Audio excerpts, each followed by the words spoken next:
Hi everyone, Kari and I are back to read you a story from my column archives. This was written in March 1987. It's called Skunk Tails. This spring, people on our country road have learned not to venture out of doors without taking certain precautions. After putting on my jacket, even before opening the outside door, I sniff the air. If the front porch doesn't have the telltale scent of skunk, I consider it safe enough to open the door and sniff again. Then, if the pungent fragrance of skunk doesn't turn my stomach, it's pretty safe to continue into the yard.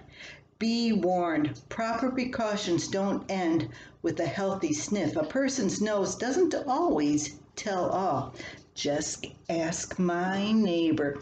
Sometime after 7 one evening last week, Diane remembered she had left her purse in the car in the garage. She sprinted out of her house in the dark, hurried past one of her many cats munching supper leftovers at the cat bowl, and went into the garage to retrieve her purse. On the return trip, Diane again walked by the unconcerned cat. In one split second, she realized the dark kitty eating cake crumbs from the bowl wasn't actually a family pet. It was a skunk. The skunk didn't seem to mind its dinner being rudely interrupted by a tall human and nonchalantly finished its food. My neighbor, on the other hand, felt far from calm. A super dose of adrenaline shot through Diane's body along with extra doses of fear and panic. But Diane remained composed, at least on the outside. She knew one hysterical move from her would frighten the black and white creature, which would then shoot its perfume at her. She definitely didn't want that to happen. With great willpower and self-control, Diane continued quietly and calmly past the skunk and into her house. There she collapsed into a blubbering mass of jello. Special precaution number 2 for skunk country dwellers. After sniffing the air, check out the area for black and white skunk-type tails.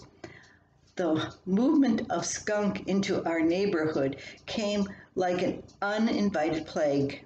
And you can be assured no one is happy about this situation except maybe the skunks.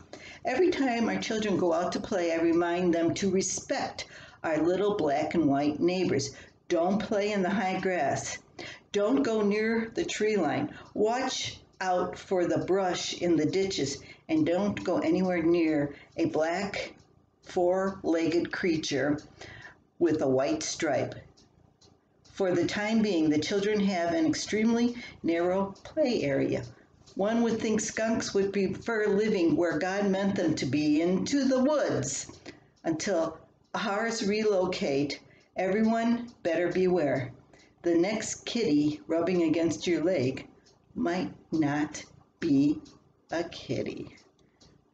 I forgot all about that story, but I had written it down for my column, and luckily, knock on wood, I haven't been plagued with skunk here yet, though I have smelled the telltale sign earlier in the spring.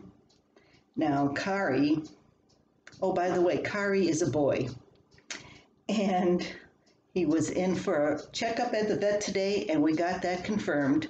Kari is now a boy. I guess he will always a boy. Now I have to remember. Anyway, thanks for listening, and I think we're going to play with some string for a while. Have a good day.